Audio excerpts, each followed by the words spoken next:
Testing. Good morning.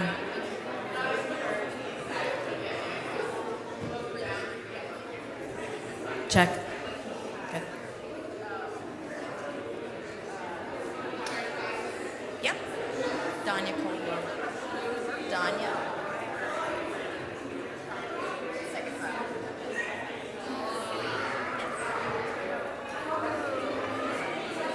Hi. I don't think so. Yeah. Yes.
Yeah, I'm just getting organized. Officially done. Watch this on TV.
You did? You're good? Oh, okay.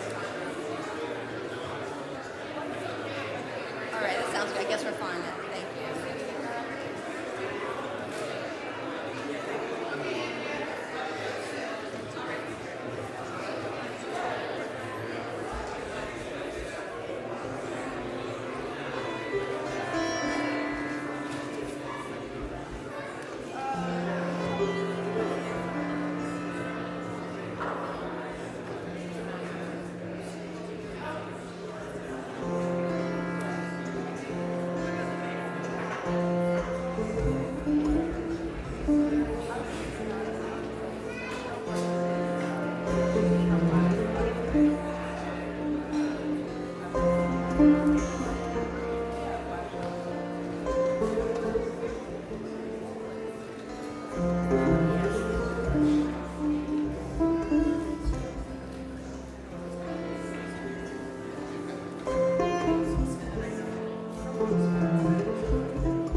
Thank you. That was lovely.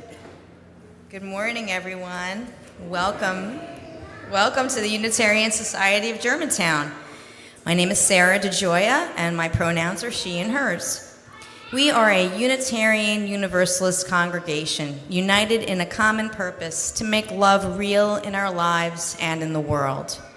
We are diverse in our beliefs, atheists and agnostic, believers and seekers, and we welcome you here, no matter your race, your class, your gender identity, your sexual orientation, your family structure, your job, your health, no matter our differences. We know that we are all part of the interdependent web of life. Whether this is your first, fifth, or 15th time visiting us, we invite you to introduce yourself to someone at the welcome table, and they will be happy to answer any questions you have about this congregation or Unitarian Universalism.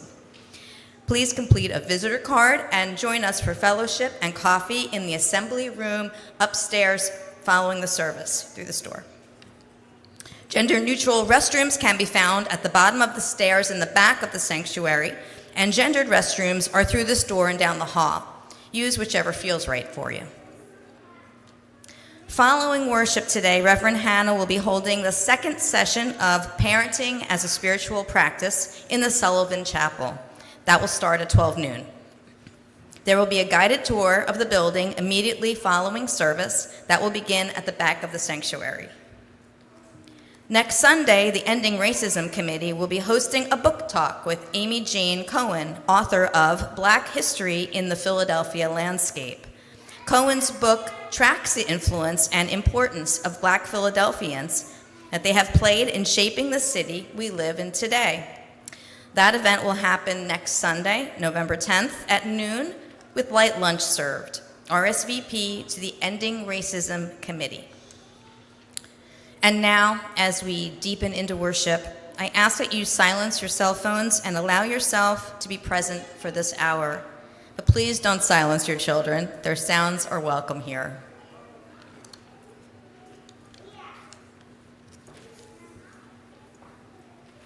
Good morning, Unitarian Society of Germantown. I am Reverend Hannah Capaldi. I use she, her pronouns, and it is my pleasure to serve this congregation as your minister. How many people arrived here today feeling full body nerves about the week to come?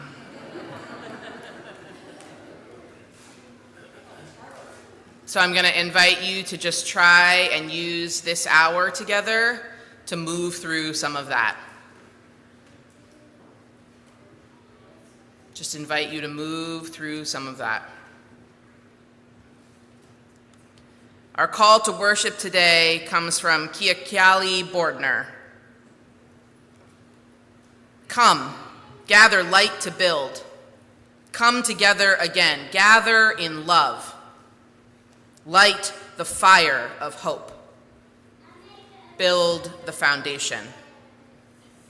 A blue flame emitting red sparks, commit together again. Gather in truth. Light the fire of freedom, build the entryways. Continue together again. Gather in community. Light the fire of the future.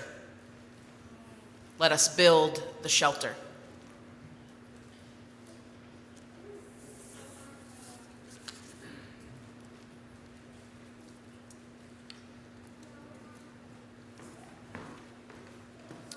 I invite Danya Caldwell to light our chalice today, and so please join me in the unison words printed in your order of service. We light this chalice, the beacon that calls us to love, to justice, to a deepening of the Spirit. And please rise in body or spirit for our first hymn, This Little Light of Mine, number 118 in the hardback hymnal.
Hello, everyone. My name's Andrea Durham, and I'd like all the kids, if you're under 18, hold up your hand. Would you join me up here, and we can sit on the floor? Yep, you can join me. You're 7? Oh, you're really tall for 7? Well, that's good.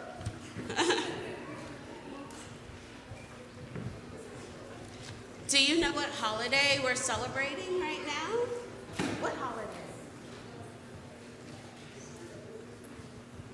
Yeah, you can come over here. And you can. Okay, you. Okay, Diwali. Yeah. Does anybody know anything about Diwali? You're hungry? We're gonna get some food after. Okay, I promise. I understand what it is. All right, I am going to tell you just one of the stories. There are lots and lots and lots of stories about what Diwali is, but I'm going to tell you one story, okay? Is that okay? All right, so once upon a time, in a beautiful kingdom called Ayodhya, there was a brave prince named Ram. He had a lovely wife named Sita and a loyal brother named Lakshman. Yes?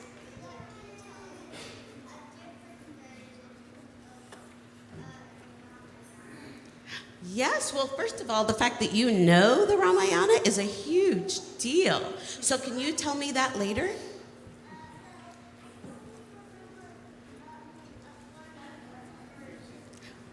Okay, well, is it okay if I tell my version now and then later you tell me yours? Is that okay? Oh, okay, thank you. All right. So, one day, Ram's father, the king, decided to send Ram away to the forest for 40 years. I know, that's sad, isn't it? It's really sad. Yeah.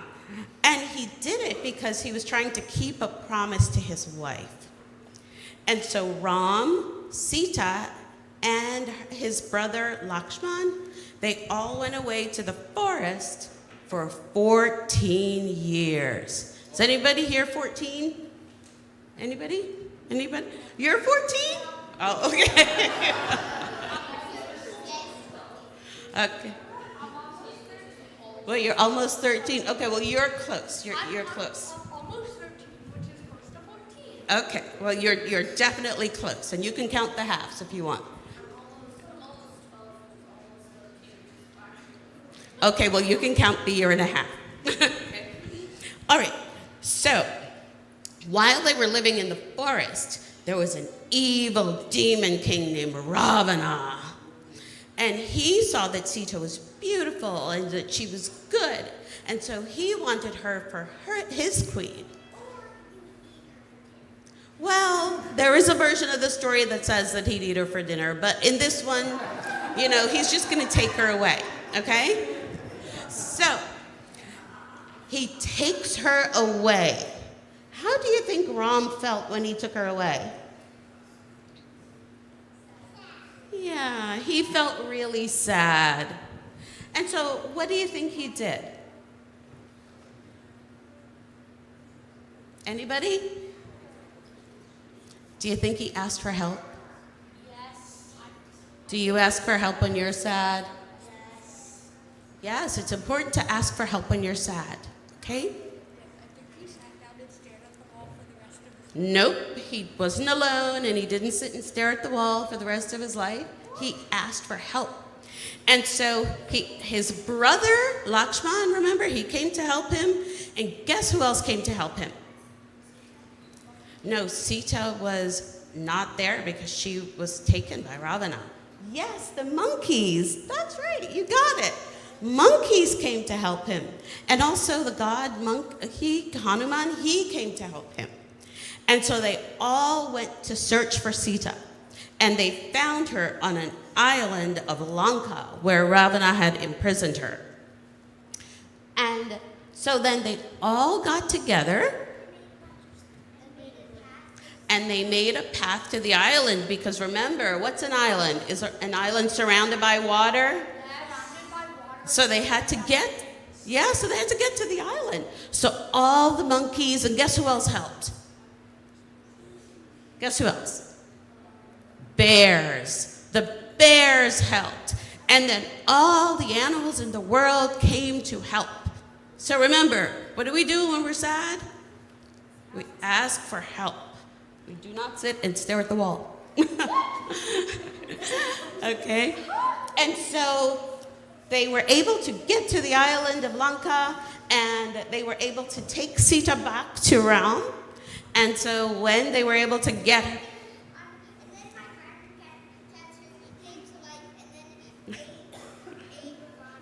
well, I think that's a different story. But okay. Well, that's okay. That's called imagination. So then they got Sita back to Ram and everyone was happy. But then they were still in the forest exiled. And so the end of the 14 years came and they were allowed to return home. And the people were so happy. What did they do? Yes?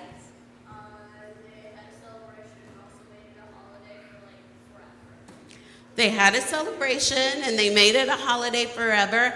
And they lit tons of little lamps like these. And you can get some later, okay? So, yeah, because they were so happy, so they lit up the whole city to welcome them home. And so this story tells you, because they lit up all of these lights, that light triumphs over darkness and good triumphs over evil. So that's the whole purpose of the holiday.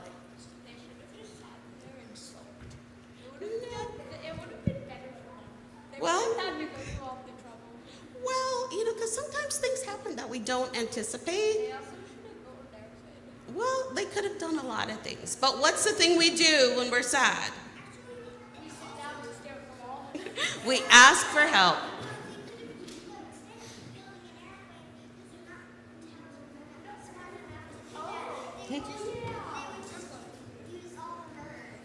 Well, they use the birds too, but that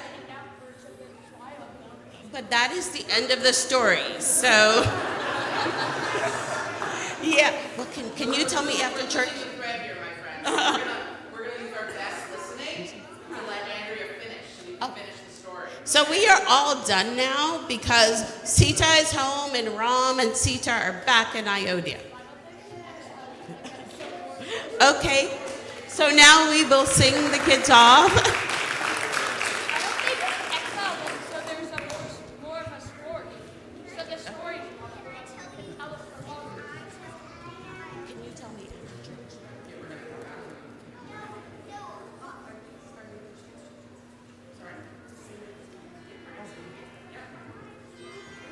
Okay, we're going to go to our classrooms now. So all of our kids are welcome to join us in our classrooms. If you're new here, we'd love to have you. If you're 3 years old or up, and if you want to stay in the sanctuary with your parents, that's okay. But we're all going to head out to our classes now.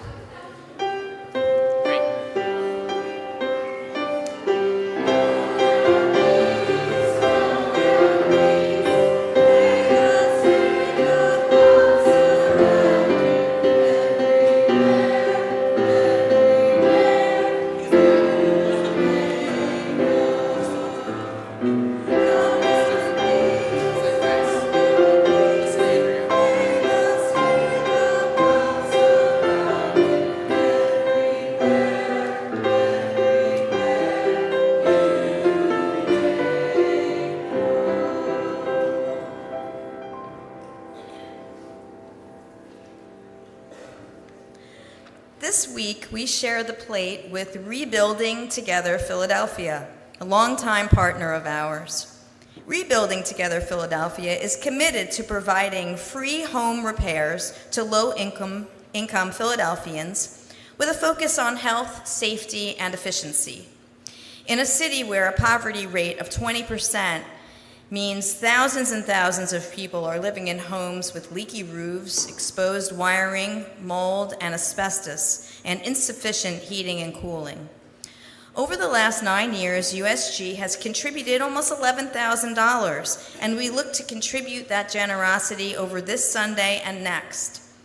Please give generously as the plate passes you by, as we have found that the more we give, the more that comes our way. To give by texting, please see instructions on the back of the order of service. And I invite the ushers to come up.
At this time, we invite you. Nope. Oh, I'm so sorry.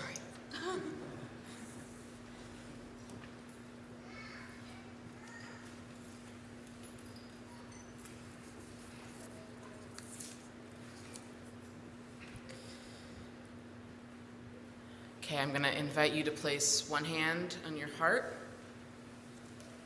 and one hand on your belly.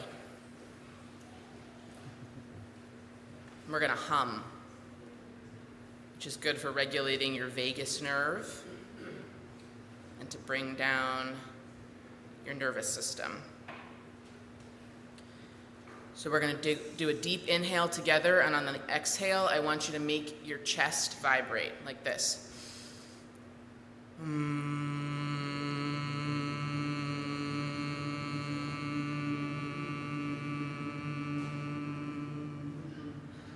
Deep inhale.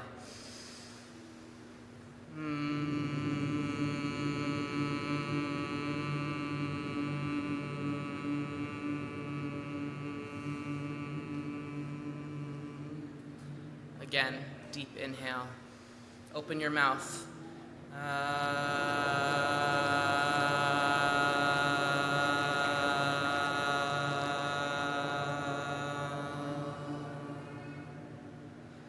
Deep inhale again.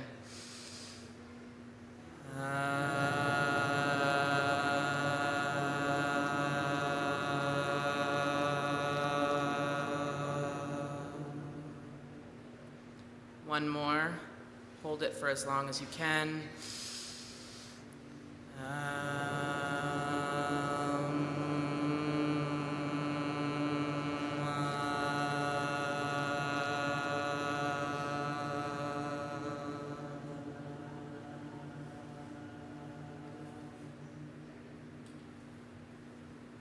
Spirit of life,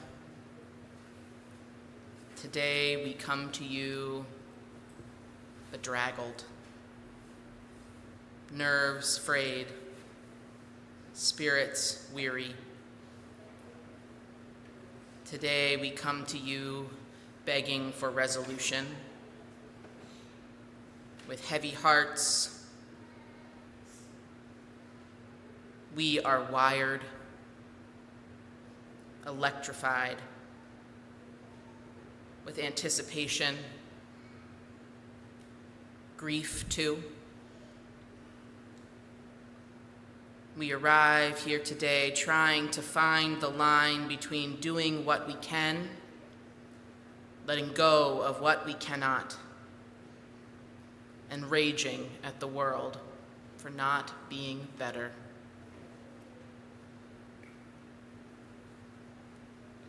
How can we all be so foolish, we say? How can we see it so differently, we ask? How is it so clear to me? Spirit of life, why and how? How do we hold fast to hope when it seems intent on slipping away?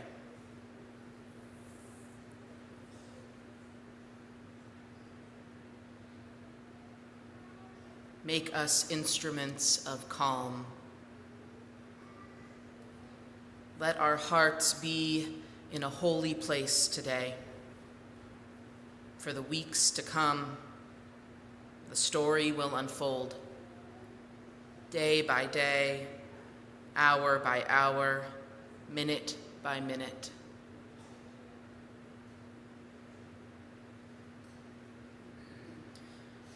Spirit of life, help us to be strong. Help us to be strong as we bear down, as we groan with the force of the waves, the tidal waves that threaten to pull us under. Spirit of life, we ask, where are you taking us?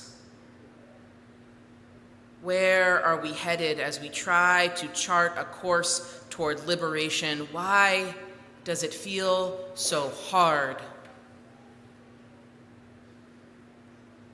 Why does it feel so hard?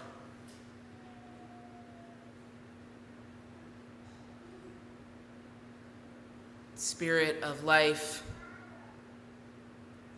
allow us to rest in gratitude for all the ways we know how to love already on ourselves and on our friends, on our children, and on our community. We give thanks. We give thanks for the sunlight beaming through branches, for new moons and geese in flying V's. We give thanks for the small but mighty, the food on our table each night, for the circle of life which keeps going endlessly on, for an earth which keeps turning and spinning no matter how we mess up. Spirit of life, there is gratitude here too.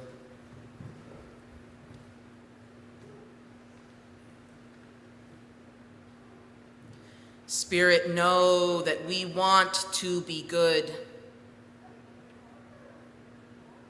Hear us pleading to be good and to make our kinfolk better. Help us turn the page. Help us pen a new chapter for this country, which many of us have been disappointed by over and over and over again. Help us not become comfortable in our disappointment. Help us find a patriotism that says dignity is deserved. Peace is our priority. Spirit of life, let us proclaim love is the law.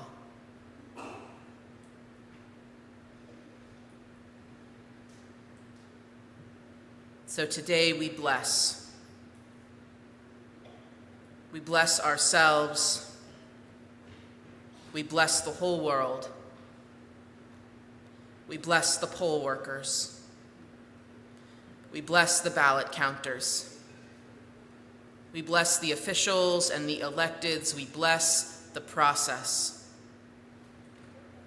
We bless those in the long lines in the dark. We bless those who risk clocking in late to cast a sacred vote. We bless those who bring their kids.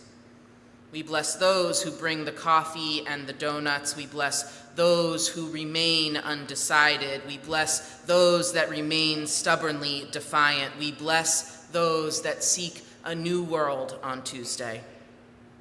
One ballot at a time, bless the world for all that is to come. For only some is in our control. But for our tiny piece, may we do it with grace. Blessed be, and amen.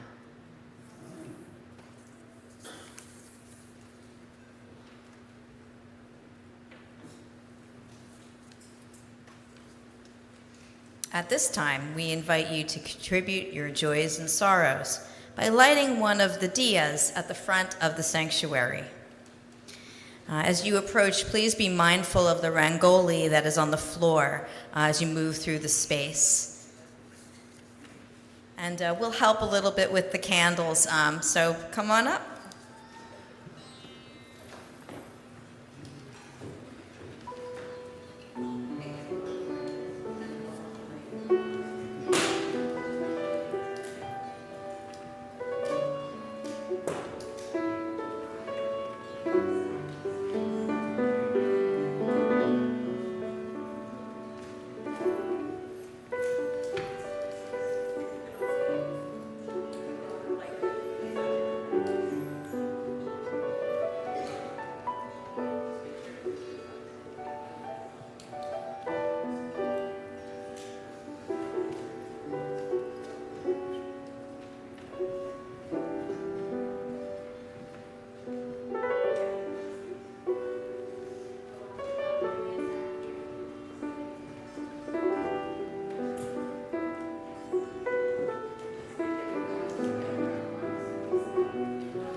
Reverend Hannah will now light a candle for Bob Brown, who passed away last week. We hold his memory in our hearts.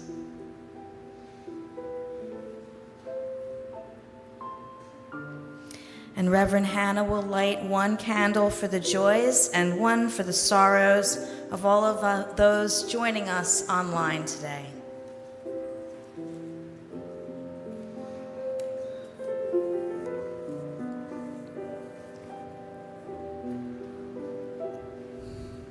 And please remain seating as we sing Spirit of Life, after which we will share in a moment of silence.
Well, to me, it seems fitting that this month, when I happen to be a worship associate, the Share the Plate is Rebuilding Together Philadelphia. I volunteered with this great organization several times with USG, and usually led by George and Susan. A group of us rolled up our sleeves and went out to an at-risk neighborhood and helped a homeowner do essential repairs. And what I love about this is that I get to use my hands to do something concrete to really help somebody. I found myself laying down flooring with Floyd and pulling carpet tacks out of the staircase with Linda Bernstein. So often we talk and think about the problems in the world, but it's on the ground, getting your hands dirty stuff, that really helps people out. I hope we do more of it. It's turning our faith into action, and that, I think, is what distinguishes us from other faiths. Other faiths talk about loving their neighbor, but for a cosmic reward. Now, I know other faiths do a lot of good, so I'm really generalizing. But this is a key tenet of ours. We want to put our faith into action. Because the here and now, we have to live every day. And to me, we, through our actions, demonstrate our recognition of the inherent worthiness and dignity of all people. And I'm proud that we have the opportunity to live our values here at USG.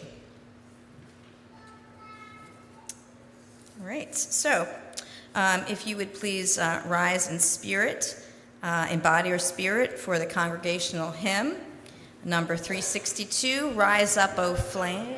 No.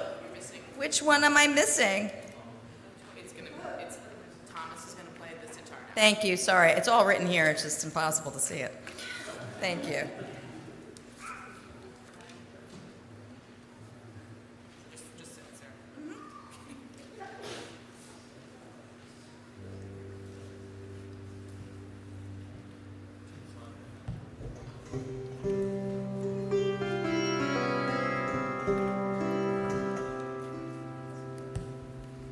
Morning, everyone. So I'd love to share a piece of music. So I'd like to share a piece of music with you this morning. The The piece I'll play is an original composition, meaning I wrote it, but it's based on a morning raga. A raga is a collection of notes in the Indian classical style, and it's said to create a certain kind of mood and also reflect the time periods of nature. This raga that I'm playing is called Bhairav, and it's a morning raga. So it's reflecting that energy where things start to wake up. I guess we're maybe a little late for it. I think it's, with daylight savings time, it actually worked out great. So I'll share this piece with you. A raga comes from the word rang, which means color, or that which colors the mind. So I invite you to just relax and listen to the colors or the notes of this raga. Thank you.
So, how many of you can read Sanskrit?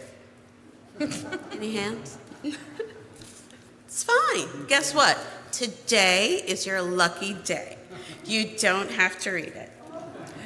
In your order of service, you should have a little slip of paper that looks like this. And this is a shloka. It's like a prayer. You might have heard it in many places. I think it's even used in The Matrix. But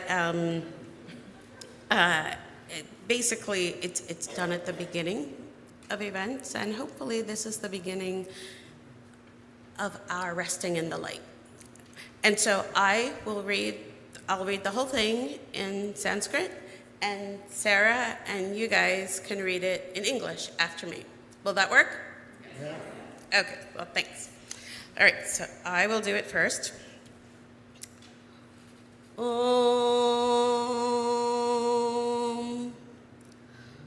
Satoma Sadgamaya Tamasoma Jyotirgamaya Mrityorma Amritam Gamaya Om Shanti Shanti Shanti. Okay, your turn. Om. Lead us from the unreal to the real. Lead us from darkness to the light. Lead us from death to eternal life. Om.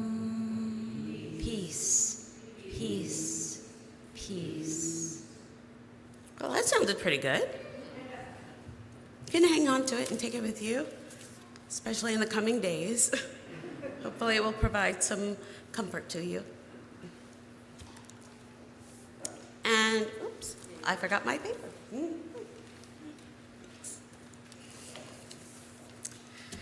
So I wanted to talk to you a little bit about Diwali today, since we're celebrating it. How many have ever heard of the holiday before?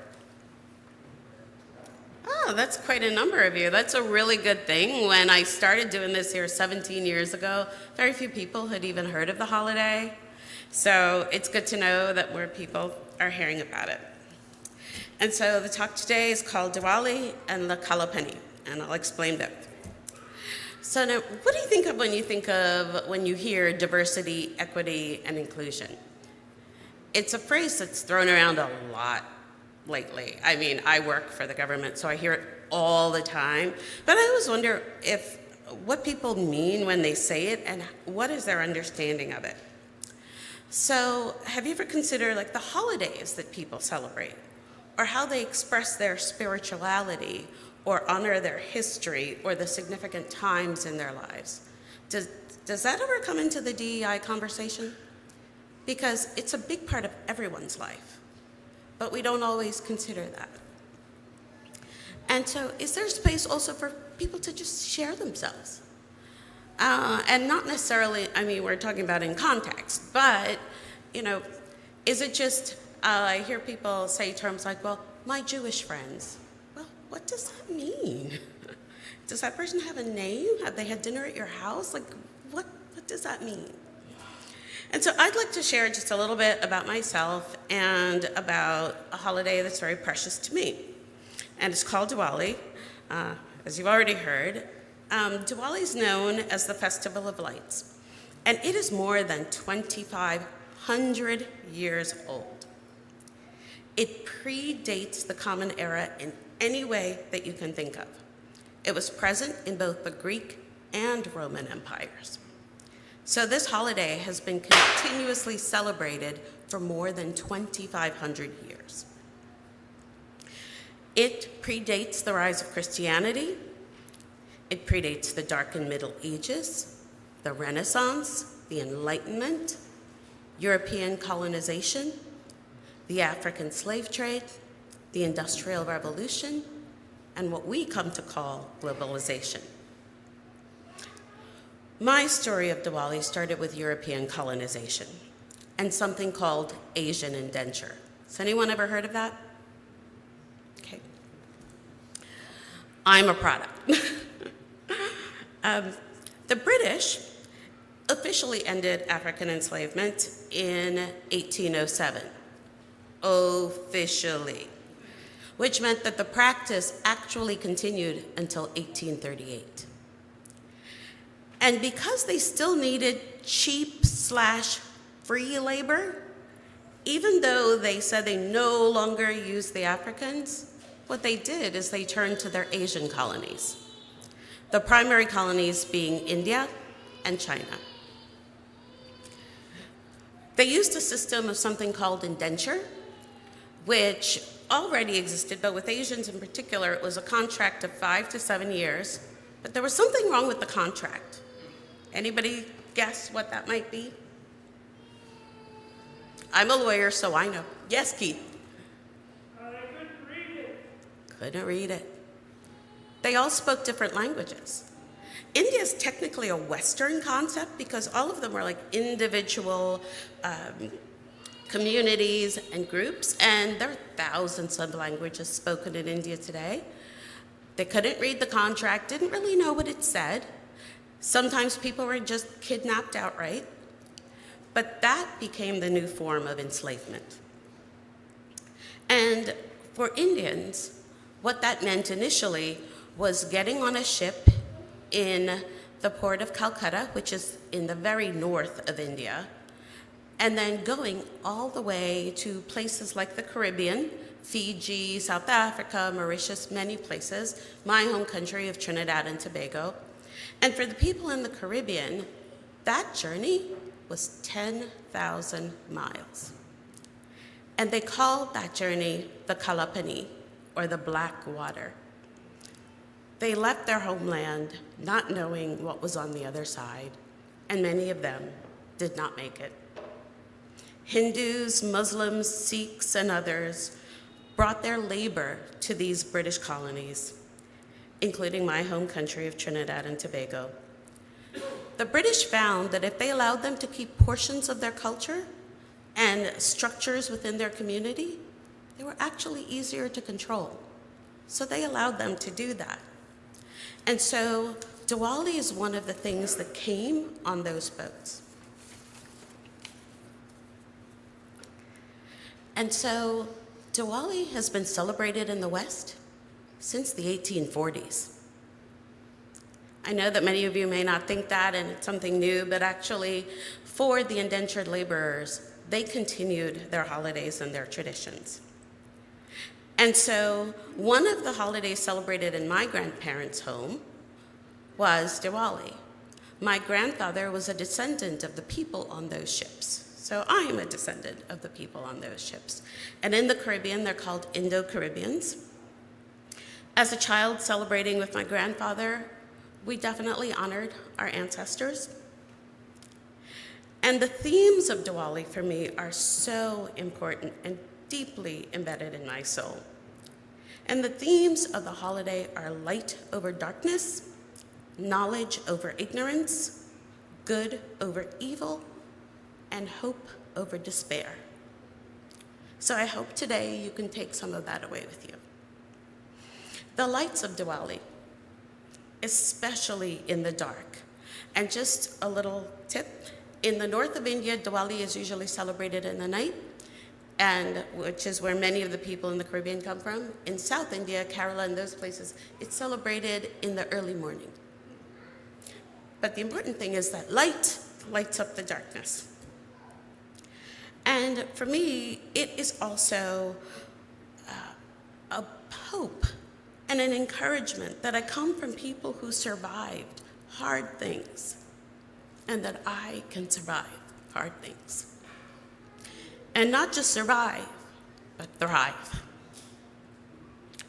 And so globally, at least 1 billion, with a B, people celebrate Diwali. So please understand, you're not alone in celebrating this holiday, you're actually joining a global celebration. And so Hindus, Sikhs, Jains, Buddhists, and others are celebrating Diwali, the festival of lights, all over the world. The celebrations outside of India include the UK, South Africa, Fiji, Kenya, Canada, Guyana, to name a few, and you can look around at the flags to see these are only some of the countries. In Trinidad and Tobago, Diwali is a huge holiday.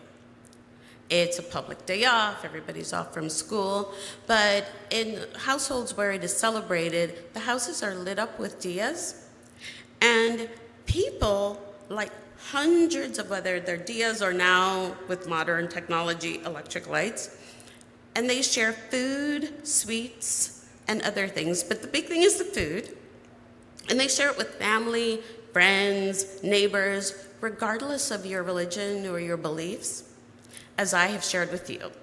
And there's more food, please eat up, eat up, eat up, take some home. In the United States, it is widely celebrated now. President Obama had the first celebration in the Oval Office. New York public schools have the day off, and actually Barbara Doddle's grandson told me last night they are in Burlington, Vermont, and their school was off on Friday for Diwali. But we live in Pennsylvania. And so on October 21st of this year, which is pretty much last week, Pennsylvania, became the first official state to declare Diwali a public holiday, a publicly recognized holiday. So far, people aren't getting the day off, but yes. So Governor Shapiro signed it into law, and I just wanted to give a shout out to both Senator Greg Rothman and Senator Nikhil Saval, who was actually a speaker at our Diwali celebration 2 years ago. So Pennsylvanians now recognize the Festival of Light and celebrate light over darkness. And so with this theme, I encourage you to really please take your diyas home, blow them out, just make sure they don't burn you, and you can take fresh ones. I have more. If you want to share with a neighbor, share with a friend, take to a family member, because I know the coming days are filled with concern at the minimum, outright fear at the maximum. But understand, this represents 2,500 years of light over darkness. So hold on to that. And for those of you who have not already voted, please vote. Thank you.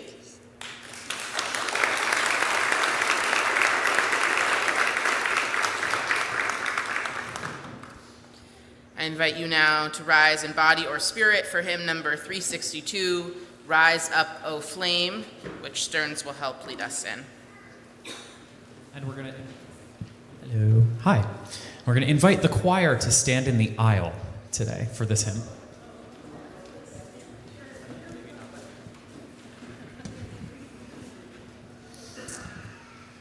This hymn may be unfamiliar to you, and we're going to do it as a round. So fortunately, you can just blame the choir person in the aisle closest to you if you want.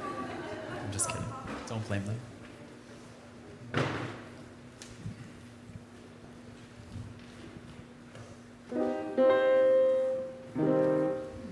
Just listen once.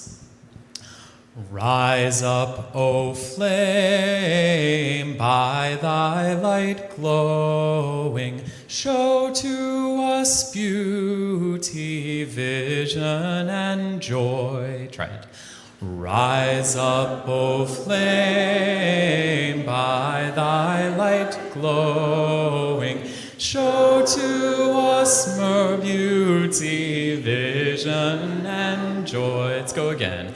Rise up, O flame, by thy light glowing, show to us beauty, vision, and joy. Try it without me. Rise up.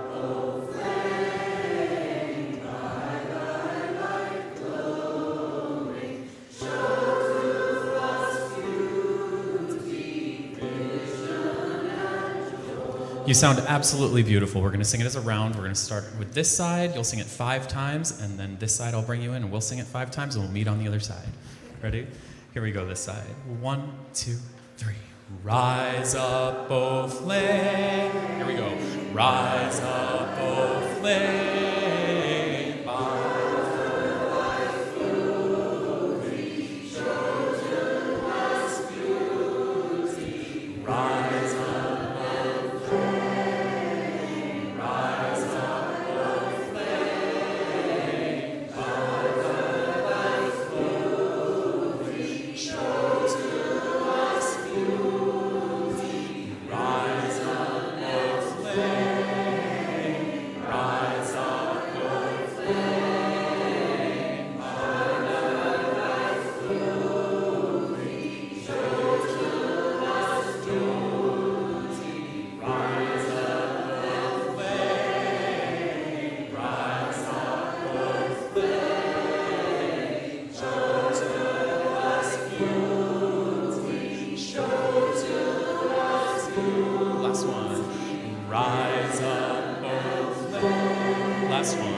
rise up a flaming fire, who teach vision and joy, vision and joy.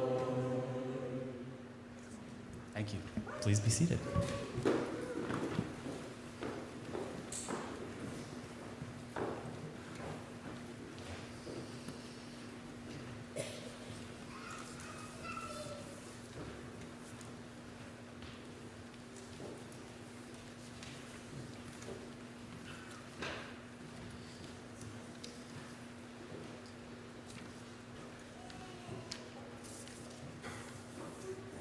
We're going to extinguish the chalice? We're going to extinguish the chalice. Yeah, okay. As we extinguish our chalice, please join me in the unison words printed in your order of service. We extinguish our chalice, but the flame remains in us. As we live into the mission of this congregation, building beloved community with compassion, service, and empowerment.